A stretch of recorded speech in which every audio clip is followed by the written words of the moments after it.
आमतौर पर हम अपनी ऊर्जा स्वयं को सही साबित करने में लगा देते हैं। हमें स्वयं को सही साबित नहीं करना चाहिए, बल्कि सही बने रहना चाहिए। अगर हम सही बने रहते हैं, सही हैं, तो समय अपने आप ही हमें सही साबित कर देगा। नमस्कार, मैं हूं प्रतिबिंब शर्मा, आपके साथ। सबसे पहले नजर गतिविधियों पर। राष्ट्रपति द्रौपदी मुर्मू ने अयोध्या में भगवान रामलला का किया दर्शन। संध्या आरती में हुई शामिल। श्री हनुमानगढ़ी मंदिर, कुबेर टीला और सरयू नदी पर की पूजा अर्चना।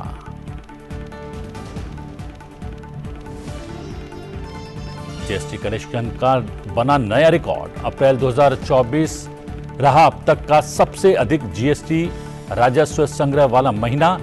जीएसटी संग्रह ने 2 लाख करोड़ रुपए के ऐतिहासिक आंकड़े को किया पार। सकल राजस्व में वर्ष दर वर्ष के आधार पर हुई 12.4% की वृद्धि।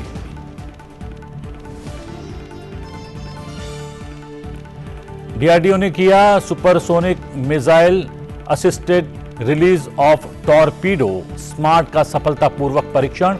ओडिशा के तट पर डॉक्टर एपीजे अब्दुल कलाम द्वीप से किया गया परीक्षण। भारतीय नौसेना की पनडुब्बी रोधी युद्ध क्षमता में होगा इजाफा। रक्षा मंत्री राजनाथ सिंह ने डीआरडीओ और उद्योग भागीदारों को दी बधाई।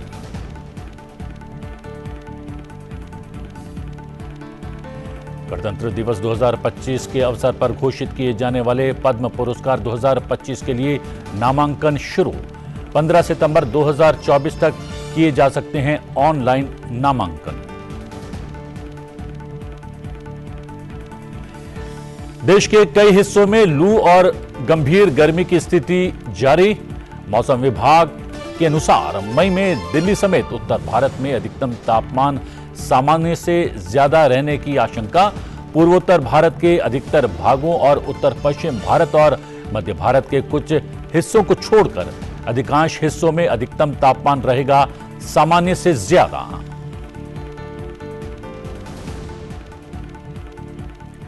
राष्ट्रपति द्रौपदी मुर्मू ने बुधवार को अयोध्या पहुंचकर श्री राम जन्मभूमि मंदिर में भगवान रामलला के दर्शन किए। राष्ट्रपति द्रौपदी मुर्मू ने मंदिर में रामलला की आरती की। राम मंदिर बनने के बाद राष्ट्रपति का ये पहला अयोध्या दौरा था। राष्ट्रपति द्रौपदी मुर्मू ने श्री हनुमानगढ़ी मंदिर अयोध्या में दर्शन किए और पूजा अर्चना की।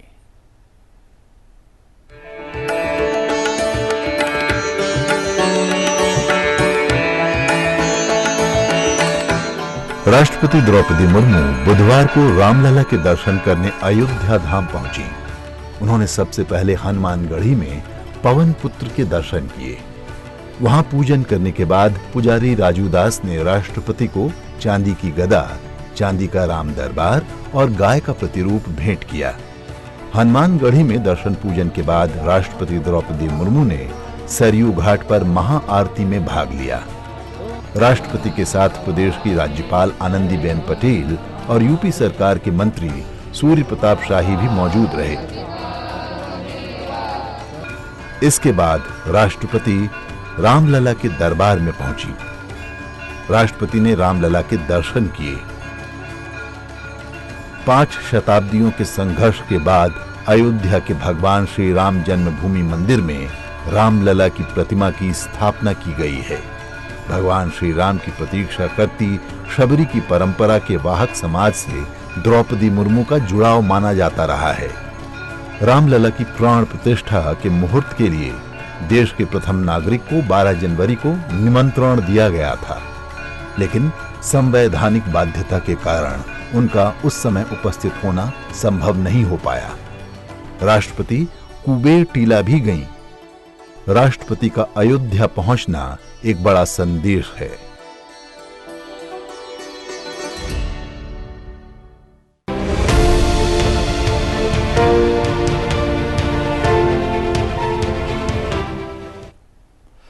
लोकसभा चुनाव के बीच भारतीय निर्वाचन आयोग ने अपने एक प्रोटोकॉल में बदलाव करते हुए इलेक्ट्रॉनिक वोटिंग मशीन और वीवीपैट में कुछ संशोधन किया है।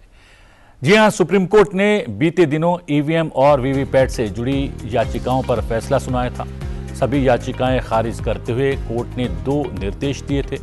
इसमें सिंबल लोडिंग प्रक्रिया पूरी होने के बाद SLU यानी सिंबल लोडिंग यूनिट को सील करने और कम से कम 45 दिनों की अवधि के लिए इसे सुरक्षित रखने को कहा गया था।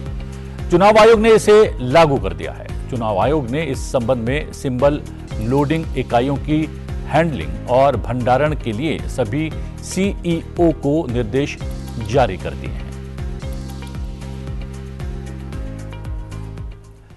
सकल वस्तु एवं सेवा कर के मोर्चे पर अच्छी खबर मिली है। दरअसल अप्रैल महीने के GST के आंकड़े जारी कर दिए गए हैं, जिसमें GST कलेक्शन ने रिकॉर्ड कायम किया है। चालू वित्त वर्ष 2024-25 के पहले महीने अप्रैल में GST संग्रह अपने सारे रिकॉर्ड को तोड़ते हुए 2 लाख करोड़ के पार पहुंच गया है। जुलाई 2017 में GST लागू होने के बाद अब तक का ये सबसे बड़ा मासिक GST कलेक्शन है। अप्रैल 2024 में 2.10 लाख करोड़ रुपए कलेक्शन हुआ है, जो पिछले साल अप्रैल के मुकाबले 12.4% अधिक है। वित्त मंत्रालय के आंकड़ों के मुताबिक इस साल अप्रैल में घरेलू और आयात दोनों ही स्तर के ट्रांजिशन में बढ़ोतरी से GST संग्रह रिकॉर्ड स्तर पर पहुंचा है। घरेलू स्तर के ट्रांजिशन में पिछले साल अप्रैल के मुकाबले 13.4%, तो आयात से जुड़े ट्रांजिशन में 8.3% का इजाफा रहा है। ट्रांजिशन में बढ़ोतरी अर्थव्यवस्था में तेजी को भी दर्शाती है। अप्रैल में GST के कुल संग्रह में CGST की हिस्सेदारी 43,846 करोड़, SGST की 53,538 करोड़, IGST की 99,623 करोड़ की रही है। सेस के मद में 13,260 करोड़ रुपए वसूले गए हैं।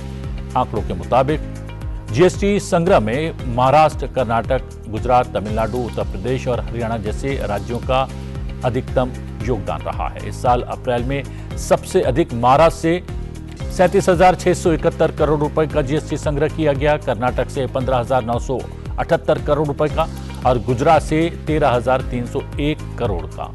वहीं तमिलनाडु से 12,210 करोड़, उत्तर प्रदेश से 12,168 करोड़ रुपए, तो हरियाणा से 12,168 करोड़ रुपए GST के मद में वसूले गए।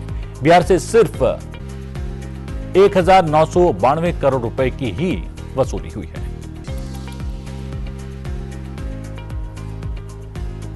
इजराइल और हमास के बीच चल रहे संघर्ष के बीच संयुक्त राष्ट्र में भारत की स्थायी प्रतिनिधि रुचिरा कंबोज ने UNGA बैठक में पूरे मामले को लेकर भारत का दृष्टिकोण स्पष्ट किया है।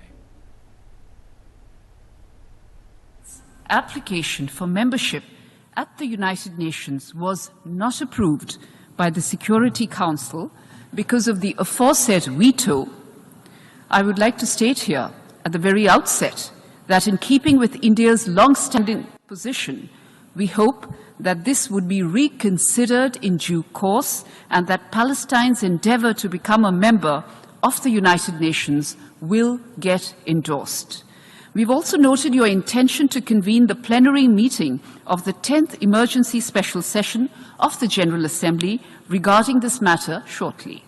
India will participate actively in this meeting.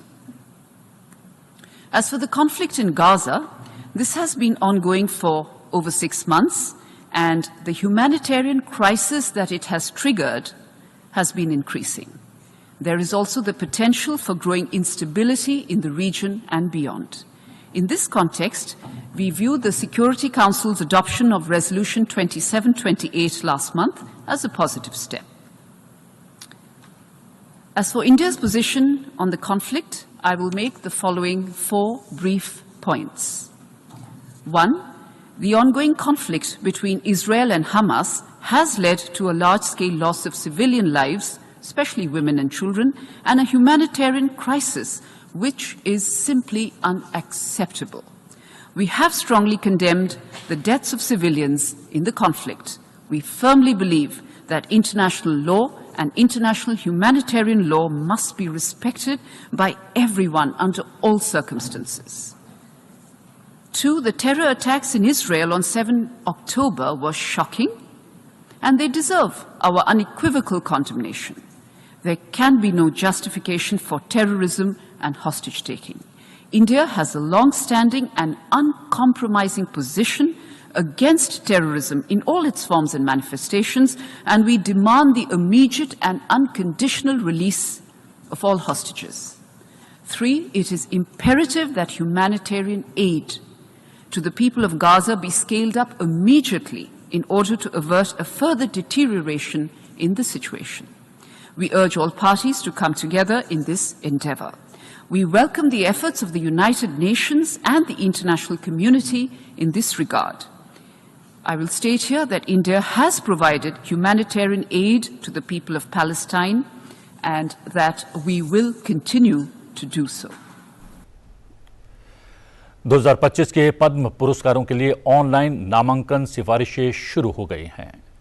गृह मंत्रालय ने बुधवार को जारी एक प्रेस रिलीज में इस बारे में जानकारी देते हुए बताया कि गणतंत्र दिवस 2025 के अवसर पर घोषित किए जाने वाले पद्म पुरस्कार 2025 के लिए ऑनलाइन नामांकन सिफारिशें शुरू हो गई हैं। नागरिक नामांकन सिफारिशें कर सकते हैं। नागरिक स्वयं को भी नामित कर सकते हैं। महिलाओं, समाज के कमजोर वर्गों, अनुसूचित जातियों और अनुसूचित जनजातियों, दिव्यांग व्यक्तियों और समाज के लिए निस्वार्थ सेवा कर रहे लोगों में से ऐसे प्रतिभाशाली व्यक्तियों की पहचान करने के ठोस प्रयास किए जा सकते हैं जिसकी उत्कृष्टता और उपलब्धियां वास्तव में पहचानने योग्य हों। इस संबंध में विस्तृत विवरण गृह मंत्रालय की वेबसाइट पर और पद्म पुरस्कार और पदक शीर्षक के अंतर्गत और पद्म पुरस्कार पोर्टल पर उपलब्ध है। इसके अतिरिक्त इन पुरस्कारों से संबंधित संविधि और नियम वेबसाइट पर आप देख सकते हैं और इस लिंक पर उपलब्ध है जो आपको टेलीविजन स्क्रीन पर नजर भी आ रहा होगा। पद्म पुरस्कारों के नामांकन की अंतिम तारीख 15 सितंबर 2024 है।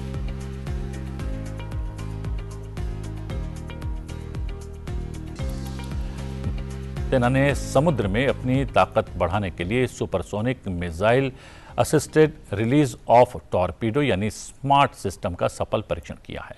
स्मार्ट प्रणाली का ओडिशा के तट पर डॉक्टर एपीजे अब्दुल कलाम द्वीप से लगभग 8:30 बजे सफलतापूर्वक उड़ान परीक्षण किया गया।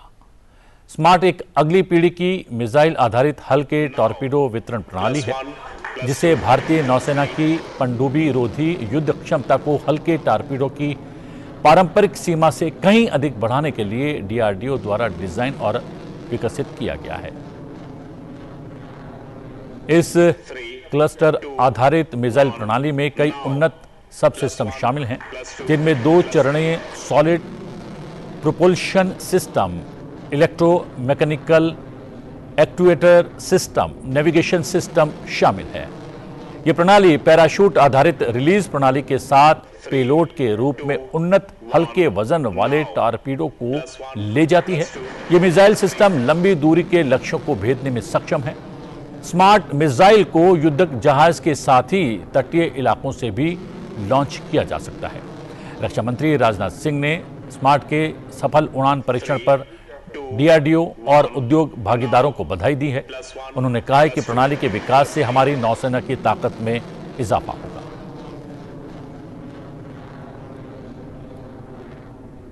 दिल्ली राष्ट्रीय राजधानी क्षेत्र में 130 से ज्यादा स्कूलों को ईमेल के जरिए बम से उड़ाने की धमकी मिलने के बाद बुधवार सुबह विद्यार्थियों और अभिभावकों में दहशत फैल गई थी। अधिकारियों ने बताया कि प्रारंभिक जांच में लोकसभा चुनाव के दौरान एक आतंकवादी समूह द्वारा गहरी साजिश के संकेत मिले हैं। यह भी बताया गया कि आशंका है कि धमकी भरा मेल ISIS मॉड्यूल द्वारा भेजा गया हो। दिल्ली पुलिस की आतंकवाद रोधी इकाई विशेष प्रकोष्ठ ने ईमेल आईडी का डोमेन रूस में पता लगाया है और संदेह है कि इसे डार्क वेब की मदद से बनाया गया है जो कि एक एनक्रिप्टेड ऑनलाइन सामग्री है जो व्यक्तियों को दूसरों से अपनी पहचान और स्थान छिपाने की अनुमति देती है।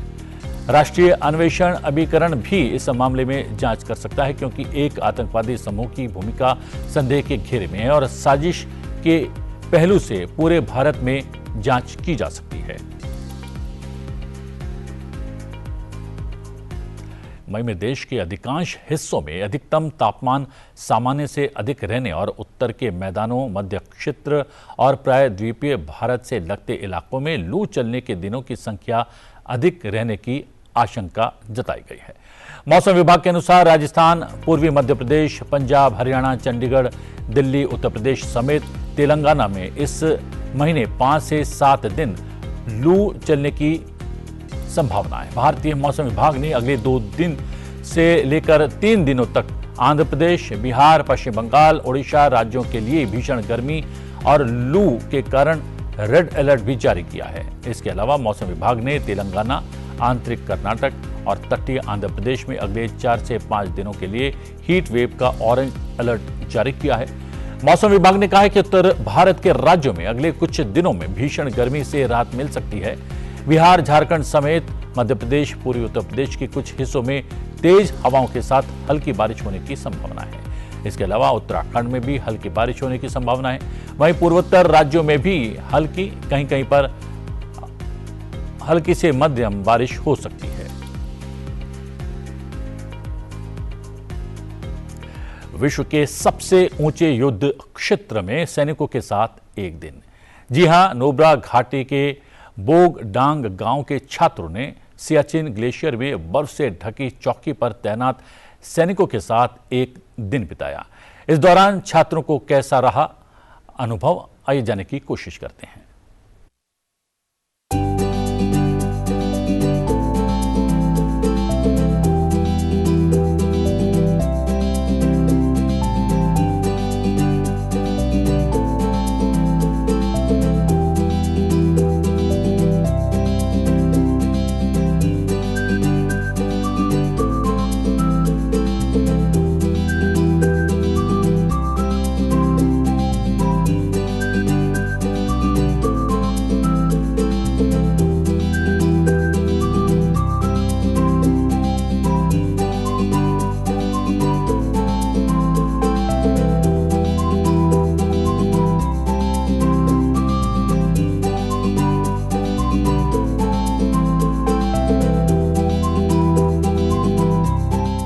हमारे गांव में कोई भी इंडियन आर्मी में नहीं है गर्ल्स, तो हमें भी जोश आया कि हम भी आगे चल के फौजी में भर्ती करें और अपने देश की सुरक्षा करें आप लोगों की तरह।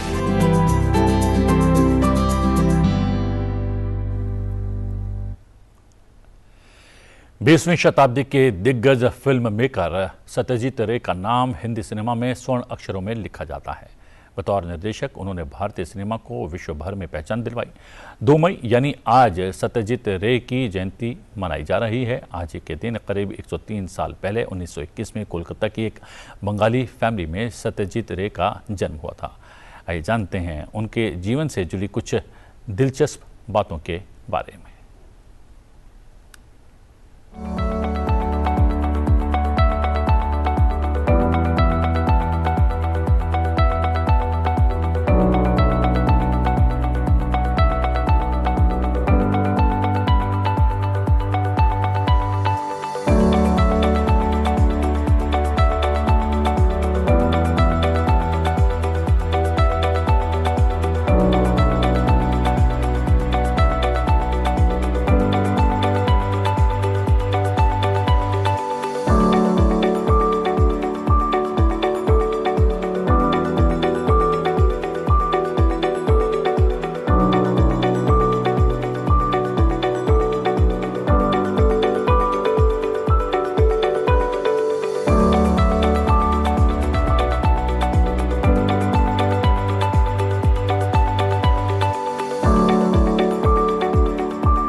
दार्जिलिंग हिमालयी रेल की शुरुआत 1879 और 1881 के बीच हुई थी, जिसका निर्माण अंग्रेजों ने 1828 में ईस्ट इंडिया कंपनी के मजदूरों को पहाड़ों तक पहुंचाने के लिए किया था।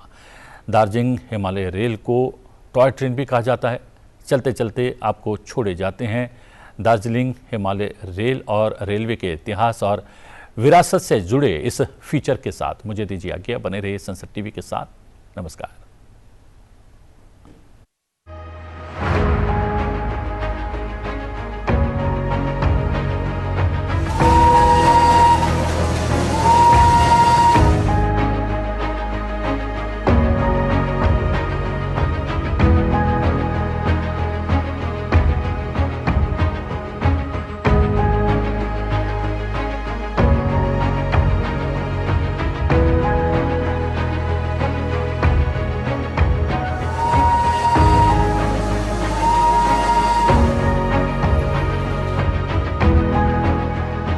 The locomotives are lovely, and I'll be back again.